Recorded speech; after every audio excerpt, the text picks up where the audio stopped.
Today, friends, we are taking a look back at the stream of Forza Horizon 5's brand new cars, and I really wanted to do a little bit of a deep dive into the cars that we may have missed or you may want a bit more detail on, so that's why we're here. Now, you may have seen this clip at the end of the last video, but basically, on this is the starter cars, which are pretty high-end, to say the least. We've got a C8 Corvette as a possible starter car, we've got a Bronco, and of course, the Toyota Supra.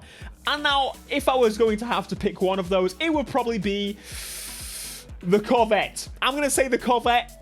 I love the look of the Supra, but I definitely... Anyway, it doesn't matter because you get all three of them. That's right, all three are unlocked no matter which one you pick. So it doesn't even matter. Just pick the one you want to play with right then and there. Now, something you'll notice is that Forza Horizon 5 has quite a lot of focus on the higher-end cars. There are very, very, very minimal amounts of lower-end cars. That's something I personally would like to see in the future car lists, and we'll talk more about the cars that are being added later. So we jump straight into some gameplay. This is where after the beginning, the intro that we saw in the last video, and essentially we begin our drive to the first showcase event. The first showcase event is right at the beginning of the game to bring you in for action straight away, which is pretty cool. It gives you sets the mood of the game, and of course, these people love these events. People love these special events, whether it be in Forza, the crew, whatever. People like to see what you can do, what you can unlock, new vehicle types to drive, explore the area, and of course race some big vehicles that just don't really make sense to race against in real life. Now, luckily in this Forza, we actually get to experience quite a lot of the main city of the game. This is the big city. Now, of course, it doesn't look like a generally normal city that we would have expected from the UK or something like that. I guess even Edinburgh wouldn't quite be the city that you would expect. But Forza likes to do that. They go for the smaller cities, and ultimately, I think it really reminds me of the Forza Horizon 2 location. It just screams it. South of France, when it just, that European feel, it very much screams it, and I really like that because we, of course, are in very close to the US and A. It's a nice difference in terms of that. But of course, it's been a while since we've been to the US location. I think for the next one, I'm going to go ahead of myself there. I would like to see like a built-up big city for the next one. But this is cool and colorful. So then they mentioned in this that there are 4 showcase events. I think that's actually a bit less than normal, if not about the same as minimal.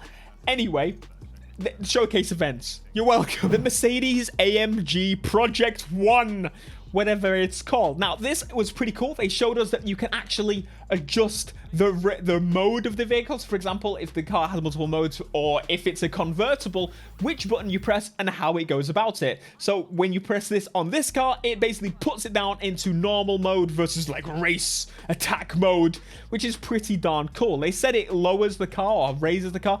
I don't see it. I don't see it, but I'm going to trust their word. I think it would do that. And I think, I really hope that it's in quite a lot of cars. Now, I have heard that there's going to be apparently rear wheel steer, all wheel steer, whatever, which is pretty sick, which really makes me hope that there are a lot of cars that actually support that. I would really like to see the LC500, which now they've got Toyota in there, flesh out that Toyota brand. Give us the rear wheel steer of the LC500. I need it in my life. The Ford Escort Mark 1, which is super, it suits the game really, really well. There's a nice variety of cars in this. Of course, most people want to see the crazy level supercars, or the complete opposite, the stanky JDM boys. Of course, we've got a basically dedicated stream to them adding the brand new Supra, so I'm okay. But we need to see some more JDM stanky boys added to the game. I don't know about you, but a Stagia? You know I was good. I need a Stagia in this game right now. I think it'll be awesome. With an R34 front end swap, it needs to be done. We need to make this car known to the masses. I know a lot of people know about it, but you know, just cool cars like that. Of course, this car just screams perfect for this game. There's a lot of off-road. Whether we love that or not, there is a hell of a lot of off-road, and just mixed terrain is what this car screams. I think it's just perfect for it. It makes sense. There's nothing else more to say on. Moving on to another type of Bronco. There are actually 4 Broncos in the game that was confirmed here, and this is a Baja version of one. It just looks sick. It actually sounded hybrid or electric in the video. I don't quite know anything about it. They didn't even talk about it themselves. But quite frankly, there's going to be multiple versions of the Bronco in the game, which is a new vehicle. And of course, I'm hoping that there's going to be multiple versions of other cars. You know what I'm saying? Like that, it makes sense.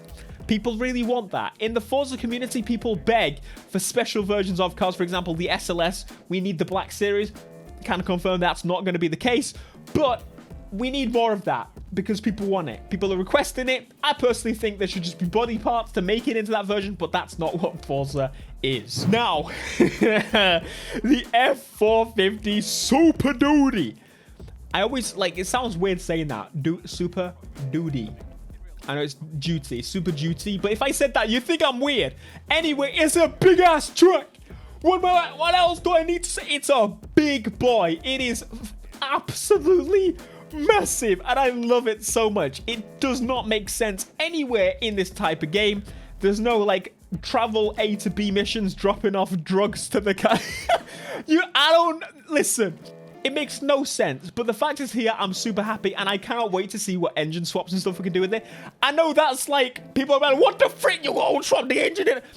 Listen, I want to know what we could put in there and just make it drive around as a twin turbo V12. It would just be stupid. It would be dumb. And that's what I want about this. That's why it's here. Why the hell else would it be here?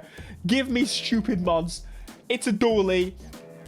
And that's basically what you need to know about that. The Porsche Macan Rally Raid is another one. It very much reminds me of the Crew and lots of off-road stuff on the map, so it just makes sense. I don't really particularly love this type of vehicle. It's not something that stands out to me, but I will say it just makes sense for this type of game. There's so much off-roading, and what's annoying is most of the driving of this car in the video is literally on-road.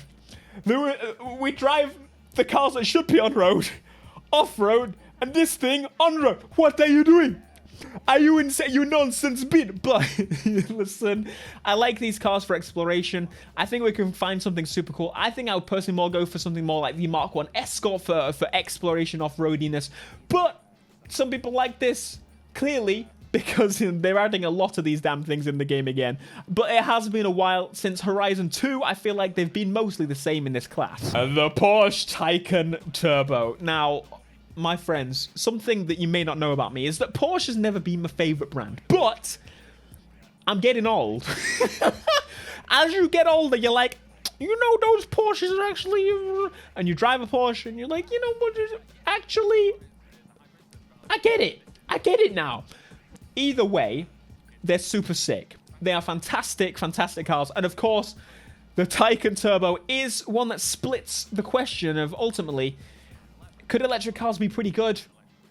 Yeah. There aren't many of them, I will say, but this one is a good one. I love this car so much. I think it's the best and coolest electric car that exists. I think they missed an opportunity here to do the Cross Turismo. The Cross Turismo makes so much sense in this game. It is supposed to be an off-road car, but ultimately it looks like a wagon and it drives the same. Maybe a little bit lifted, but you could lower it. It's Forza. Come on, what do you... Anyway, if I had 150 grand to spend, and I had to spend it, I would pay off part of my house. Part of my house.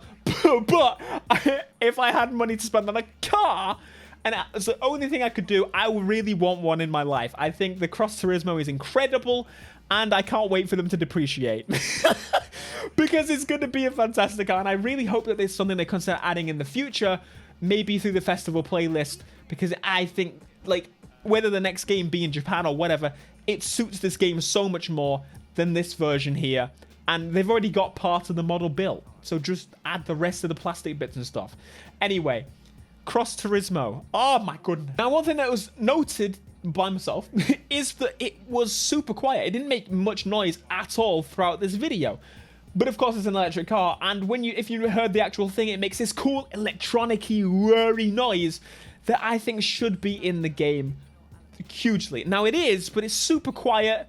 But they obviously speak over it, so I don't know. But I could hear more of the rally boy ahead of us than I could this car. And that's a shame. Why can I hear so much? I'm in an electric car. It's supposed to be nice sealed cabin. Double glazed glass.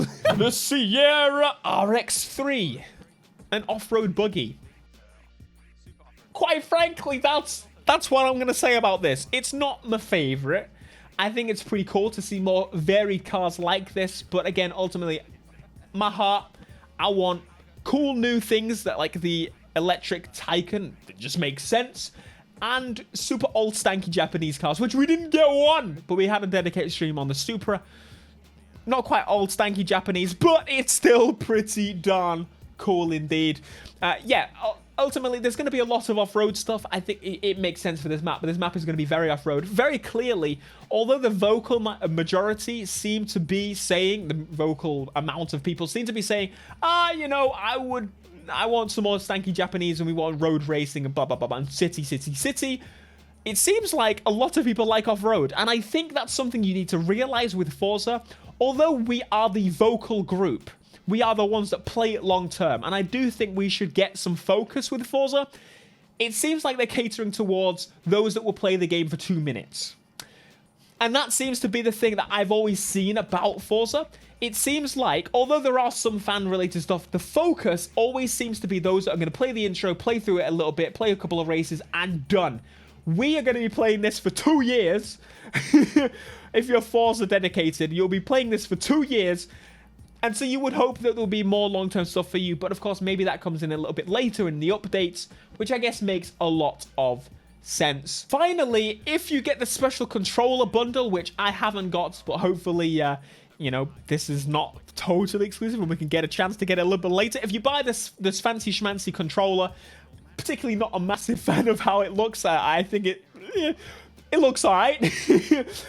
You can basically get a special Forza Edition Ford Coupe, in case that's something you want. I think it looks cool. I would love to build it and play with it. Then explain if you can get it without getting this controller, but of course, we'll find out later. Or if you could just trade it on the store or something like that. It's a pretty cool car. I really want the car, but I ain't paying the special controller price to get this car. It's a shame, though. Ford represent. Maybe Ford can get me a code. Okay, there we are. That was the cars of Forza Horizon 5 that we've seen so far. Now, I'm going to throw on screen a few of the car list releases that they've done. Of course, I mentioned about the SLS not having the Black Series. They are revealing the list over on Twitter over time. So if you want to see all of the cars that are being added to Forza Horizon 5, make sure you go over to the Twitter, which I will link down below. And yeah, they're just going over time. Anyway, thanks so much for watching this video, my friends. Be sure to smash the likey, subscribe if you're new, and I'll be back with more Forza Horizon 5 when they give it to us. You know, it's nice to be home and now and doing like a normal video on my setup without rushing it, because I'm not they don't love me. I'll see you next time. Peace.